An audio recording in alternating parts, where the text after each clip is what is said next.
2 Chronicles chapter 6. Adonai had chosen Jerusalem. Then Solomon declared, Adonai has said that he would dwell in the thick cloud. I have built you a magnificent house and a place for you to dwell forever. Then while all the congregation of Israel was standing, the king turned his face and blessed the whole congregation of Israel. He said, Blessed be Adonai, the God of Israel, who with his hands has fulfilled what he spoke with his mouth to my father David, saying, Since the day that I brought my people out of the land of Egypt, I did not choose a city out of all the tribes of Israel in which to build a house that my name might be there. Nor did I choose any man to be a leader over my people Israel. But I have chosen Jerusalem that my name would abide there, and I have chosen David to be over my people Israel. Now it was in the heart of my father David to build a house for the name of Adonai, the God of Israel. But Adonai said to David, my father, As for you, wanting in your heart to build a house for my name, you did well that this was in your heart. Nevertheless, you will not build the house, for your son will be born to you. He will build the house for my name. Now Adonai has confirmed his promise that he spoke. I have succeeded my father David and sit on the throne of Israel, just as Adonai promised, and I have built the house for the name of Adonai, the God of Israel. There I have set the ark in which the covenant of Adonai that he made with Bnei Israel. Solomon's prayer. Then he stood before the altar of Adonai in front of the entire congregation of Israel and spread forth his hands. For Solomon had made a bronze platform 5 cubits long, 5 cubits wide, and 3 cubits high, and placed it in the midst of the court. He stood on it and knelt down upon his knees before all the congregation of Israel and spread out his hands toward heaven. And then he said, Adonai, God of Israel, there is no God like you in the heavens or in the earth, keeping a covenant and showing mercy to your servants who walk before you with all their heart. You have kept the promise you made to your servant David, my father. Surely you spoke with your mouth and have fulfilled it with your hand as it is today. Now therefore, Adonai, God of Israel, keep for your servant David, my father, saying that which you have promised him, saying, For you will never be cut off. You will not fail to have a man sit before me on the throne, if only your sons pay attention to their way, to walk in my Torah as you have walked before me. Now therefore, Adonai, God of Israel, let your word which you spoke to your servant David be confirmed. But will God indeed dwell with mankind on the earth? Behold, heaven, even the highest heaven, cannot contain you. How much less this house that I have built? Yet attend to the prayer of your servant and to his supplication. Adonai, my God, and hear the cry and the prayer which your servant is praying before you, that your eyes may be opened toward this house day and night, toward the place where you have said you would put your name here, to listen to the prayer which your servant will pray toward this place. Hear the supplications of your servant and your people Israel when they pray toward this place. Hear from your dwelling place from heaven, and when you hear, forgive. If a man sins against his neighbor and is required to swear an oath, and he comes and takes an oath before your altar in this house, then hear from heaven and act. Judge your servants, repaying the wicked by bringing down on his own head what he has done, and vindicating the righteous by rewarding him according to his righteousness. If your people Israel are defeated before an enemy because they have sinned against you, yet when they return and confess your name, praying and making supplication before you in this house, then hear from heaven, forgive the sin of your people Israel, and bring them back to the land which you gave to them and to their fathers. When the heavens are shut up and there is no rain because they have sinned against you, if they pray toward this place and confess your name, turn you from their sin because you afflicted them, then may you hear from heaven and forgive the sin of your servants, your people Israel. Indeed, may you teach them the good way in which they should walk. Send rain upon your land that you have given to your people for an inheritance. When there is famine in the land, when there is pestilence, blight, mildew, locust, or grasshopper, when their enemies besiege them in the land by their gates, whatever plague or sickness may come, and any prayer or plea that is offered by any individual or by all your people Israel, each acknowledging his own afflictions and pain, even spreading his hand toward this house, then may you hear from heaven your dwelling place and forgive. May you, who give to every man according to all his ways, as you know his heart, for you alone know the hearts of the children of the men, so that they will fear you and walk in your ways all the days that you live in the land and that you give to our fathers. Moreover, concerning the foreigner, who is not of your people Israel, but comes from a distant land for the sake of your great name and your mighty hand and your outstretched arm, when they come and pray toward this house, then may you hear from heaven your dwelling place and do whatever the foreigner asks of you. Then all the peoples of earth will acknowledge your name and revere you as your people Israel do, and they will know that this house which I have built is called by your name. When your people go out to battle against their enemies, wherever you send them, and they pray to you toward the city that you have chosen, and the house that I built for your name, then hear from heaven their prayer and their petition, and uphold their cause when they sin against you. For there is no man that does not sin, and you become angry with them and hand them over to the enemy, who takes them captive to a land far off or near. When they have a change of heart in the land where they are held captive, and they repent and seek you in the land of their captivity, saying, we have sinned, we have committed iniquity, we have acted wickedly. And they returned to you with all their heart and their soul in the land of their captivity, where they were taken captive, and they prayed toward their land which you gave to their fathers, and their city which you have chosen, and toward the house which I have built for your name. Then may you hear from heaven, your dwelling place, their prayer and their petitions, and uphold their cause, and forgive your people who have sinned against you. Now, my God, I pray, let your eyes be open, let your ears be attentive to the prayer made by in this place. Now arise, Adonai Elohim, to your resting place, you and the ark of your might.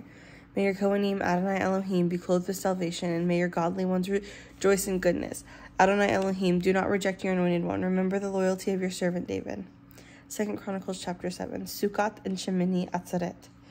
Now when Solomon finished praying, the fire came down from heaven and consumed the burnt offerings and the sacrifices, and the glory of Adonai filled the house. The Kohanim could not even enter into the house of Adonai, because the glory of Adonai filled the house of Adonai. When all Bnei Israel saw the fire come down and the glory of Adonai above the house, they bowed down on the pavement with their faces to the ground, prostrating themselves and praising Adonai, for he is good and his mercy endures forever. Then the king and all the people offered sacrifices before Adonai. King Solomon offered a sacrifice of 22,000 cattle and 120,000 sheep. So the king and all the people,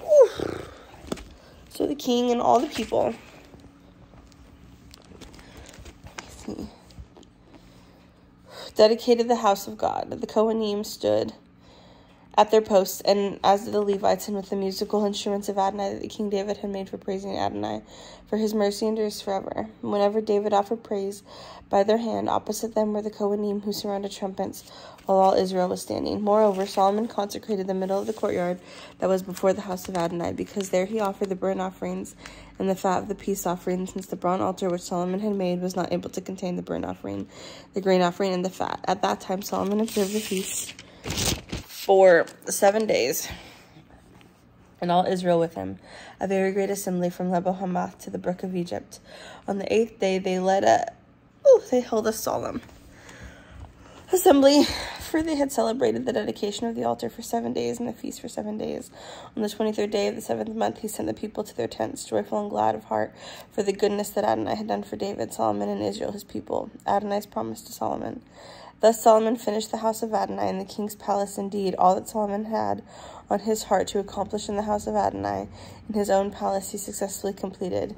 Then Adonai appeared to Solomon at night and said to him, I have heard your prayer and have chosen this place for myself for a house of sacrifice. If I shut up heaven and there is no rain, or if I command the locusts to devour the land, or if I send pestilence among my people, when my people over whom my name is called humble themselves and pray and seek my face and turn from their evil ways, and I will hear from heaven and will forgive their sin and will heal their land. Now my eyes will be open and my ears attentive to the prayer offered in this place. For now I have chosen and consecrated this house so that my name may be there forever. My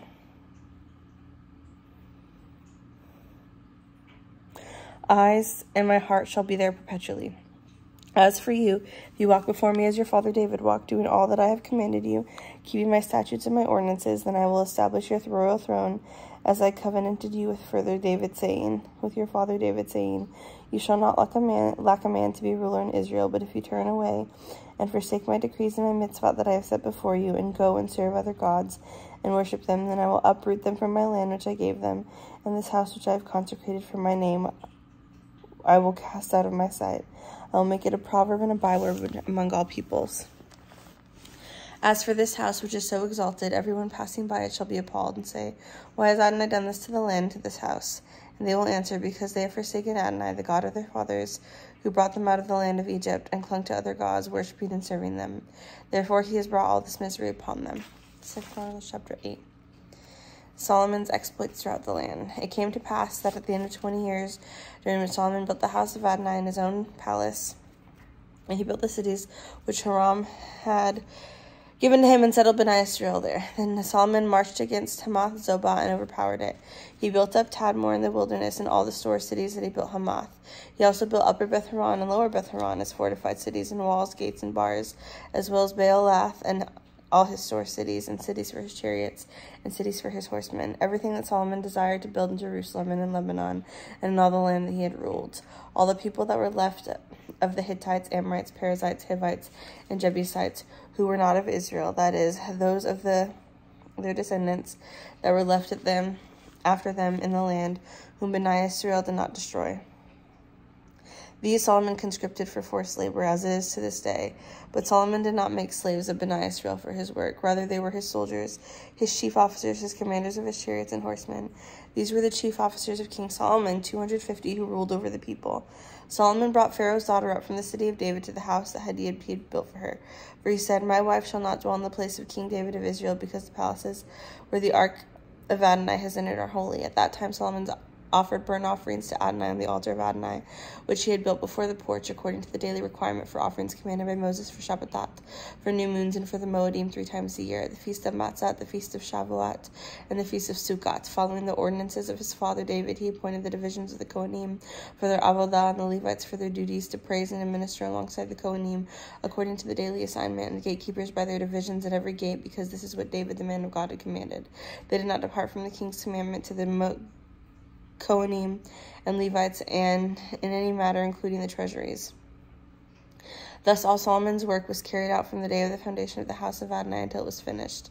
So the house of Adonai was completed. Then Solomon went to Ezion-Geber and to Elat on the coast of the land of Edom. And Hiram sent him ships commanded by his servants, and the servants then knew the sea. They went with Solomon's servants to Ophir and obtained from there 450 talents of gold and brought them to King Solomon. 2 Chronicles chapter 9, the Queen of Sheba visits Jerusalem. When the Queen of Sheba heard of Solomon's fame, she came to Jerusalem to test Solomon with hard questions. Accompanied by a large caravan, including camels carrying an abundance of spices and gold and precious stones, she came to Solomon and spoke with him about all that was in her heart. Solomon answered all her questions. Nothing was hidden from Solomon which he did not explain to her. When the Queen of Sheba had seen the wisdom of Solomon, the palace he had built, as well as the food at his table, the seating of his courtiers, the service and attire of his attendants, his cupbearers in their attire, and his procession with which he went up to the house of Adonai, took her breath away. She said to the king, "The report that I heard in my own land was about your achievements, and your wisdom is true. I did not believe their reports until I came and saw with my own eyes. And behold, not even half of the greatness of your wisdom was described to me. You surpassed the report that I had heard. How blessed are your men, how blessed are your courtiers, who continually stand in your presence and hear your wisdom. Blessed be Adonai your God, who delighted in you, setting you on his throne as king before Adonai your God. Because your God loved Israel, establishing them forever, he made you king over them to execute justice and righteousness." And then she gave the king 120 gold talents, large quantities of spices and precious stones. There had never been such quantities of spices as the Queen of Sheba gave to Solomon. The servants of Hiram and the servants of Solomon, who brought gold from Ophir, also brought algum wood and precious stones. From the sandalwood the king made ramps for the house of Adonai and for the royal palace, and lyres and harps for the singers. Nothing like them had ever been seen before the land of Judah. King Solomon gave the Queen of Sheba all she desired and asked for, more than what she had brought to the king. Then she with her courtiers returned, going back to her own land. Solomon exceeds all the earth's kings. Now, the weight of gold that Solomon received in 1 year was 666 gold talents, besides what the traders and merchants brought, and the gold and silver that all the kings of Arabia and the governors of the region brought to Solomon. King Solomon made 200 shields of beaten gold, 600 shekels of beaten gold for each shield, and 300 shields of beaten gold, 300 shekels of gold for each shield. The king put them in the palace of the Lebanon forest. Furthermore, the king made a large ivory throne and overlaid it with pure gold. The throne had 6 steps with a golden footstool attached to it and arms on each side of the seat. 2 lions stood beside the arms, and 12 lions stood on 6 steps, 1 at each end of each step. None of it was ever made for any kingdom. All King Solomon's drinking vessels were of gold, and all the vessels of the palace of the Lebanon forest were of pure gold. Silver was not considered valuable in the days of Solomon, because the king's ship sailed to Tarshish with Hiram's servants once every 3 years. The ships of Tarshish came bringing gold, silver, ivory, apes, and peacocks. So King Solomon exceeded all the kings of the earth in riches and wisdom, and all the kings of the earth sought an audience with Solomon to listen to the wisdom that God had put in his heart. Everyone brought his tribute, vessels of silver, vessels of gold, garments, armor, spices, horses, and mules, and the due amount each year. Solomon had 4,000 stalls for horses and chariots, and 12,000 horsemen that he stationed in the chariot cities and with the king at Jerusalem. And he ruled over all the kings from the Euphrates River to the land of the Philistines and as far as the border of Egypt. The king made silver as plentiful in Jerusalem as stones, and cedars as plentiful as the sycamore trees that are in the foothills. Horses were brought for Solomon from Egypt and from all countries. Solomon buried in David's city.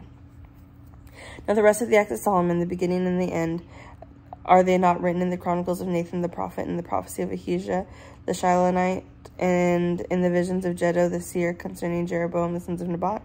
Solomon reigned in Jerusalem over all Israel 40 years. Solomon slept with his fathers and was buried in the city of his father David, and Rehoboam his son became king in his place. 2 Chronicles chapter 10. The revolt against Rehoboam at Shechem.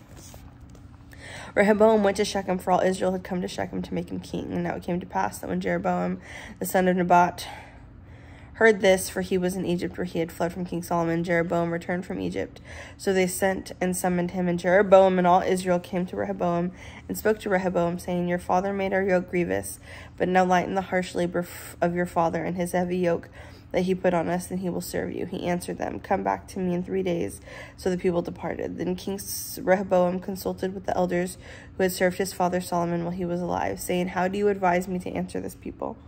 They answered him, saying, If you will be kind to this people and please them and speak good words to them, then they will be your servants forever. But he disregarded the counsel that the elders had given him and consulted with the young men who grew up with him and served him. He said to them, How do you advise me to answer the people who have spoken to me, saying, Lighten the yoke that your father put on us? The young men that grew up with him answered him, saying, Speak thus to the people who spoke to you, saying, Your father made our yoke heavy. Now you make it lighter for us. Thus shall you say to them, My little finger is thicker than my father's loins. Now whereas my father laid a heavy yoke on you, I will add to your yoke. My father disciplined you with whips, but I will do so with scorpions. And Jeroboam and all the people returned to Rehoboam on the 3rd day, as the king had said to them, saying, Come back to me on the 3rd day. The king answered them harshly. King Rehoboam ignored the counsel of the elders and spoke to them according to the counsel of the young men, saying, I will make your yoke heavy. I will make it even heavier. My father punished you with whips, and I will punish you with scorpions. So the king did not listen to the people, for this turn of events was from God, so that Adonai might establish his word that he had spoken through Ahijah the Shilonite to Jeroboam the son of Nebat. When all Israel saw that the king did not listen to them, the people answered the king, saying, What portion do we have in David? We have no inheritance in the son of Jesse. To your tents, O Israel, now look after your own house, David. So all Israel departed to their tents, but Rehoboam continued to reign over Bani Israel, who lived in the cities of Judah. Then King Rehoboam sent Hadoram, who was over the forced labor, but men of Israel pelted him to death with stones. King Rehoboam, however, managed to mount his chariot and to flee to Jerusalem. So Israel had been in rebellion against the house of David to this day.